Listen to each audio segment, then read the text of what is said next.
Dans la guerre spirituelle, dans le monde spirituel, on sait très bien que pour faire tomber le géant que tu es, la géante que tu es, on va toucher ta tête.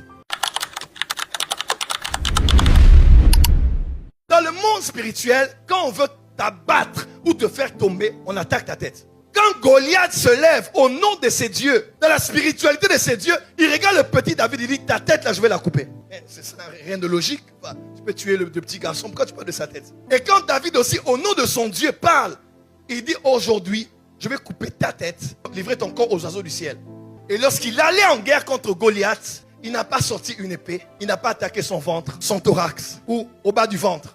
Il a ciblé la tête. Si Goliath est touché à la tête, son corps finira par s'écrouler. Dans la guerre spirituelle, dans le monde spirituel, on sait très bien que pour faire tomber le géant que tu es, la géante que tu es, on va toucher ta tête. Soit au niveau de la santé de ta tête physiquement, soit au niveau mental. Quand on veut détruire ton foyer, madame, on va attaquer ta tête. On va attaquer tes pensées. Quand on veut faire tomber ton ministère, oh, serviteur de Dieu, on va attaquer ta tête. Il prie, le feu descend du ciel. Tout Israël se met à genoux et dit, c'est l'Éternel qui est Dieu. Qu'est-ce qu'il fait? Pour neutraliser totalement les prêtres de Baal qui ont invoqué leur Dieu. Qu'est-ce qu'il fait? 400, 450, 950 personnes. Élie, saisi de force surnaturelle, prend ces hommes et les amène au torrent. Qu'est-ce qu'il fait?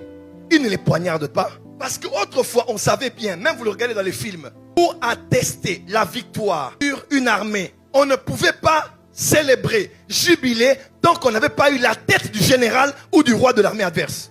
Oui, on a vaincu, mais où est le corps? Où est la tête? Mais une fois qu'on mettait la tête, la guerre était finie. Il a éradiqué ses prophètes, il les a tous égorgés.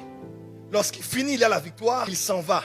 Et la prêtresse, fille d'un prêtre, Jézabel elle-même, autorité spirituelle et gouvernementale, femme d'Akab, roi d'Israël, roi du Rome du Nord, elle dit, je jure au nom de mes dieux, la tête d'Élie là ne restera pas sur son corps. Elle fait des imprécations et elle parle.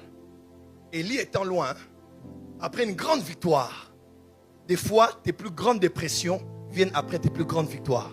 Je répète, des fois tes plus grandes dépressions arrivent pendant tes plus grandes victoires. Et c'est ça le contraste de la vie.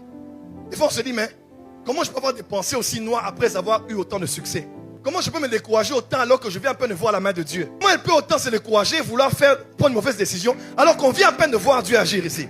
Des fois, tes plus grandes dépressions viennent après tes plus grandes victoires. Et quand il entend la voix, on dit, cette femme a dit, ta tête ne restera pas sur ton corps. Elle a parlé. Cet homme a été dans la dépression. Il part et commence.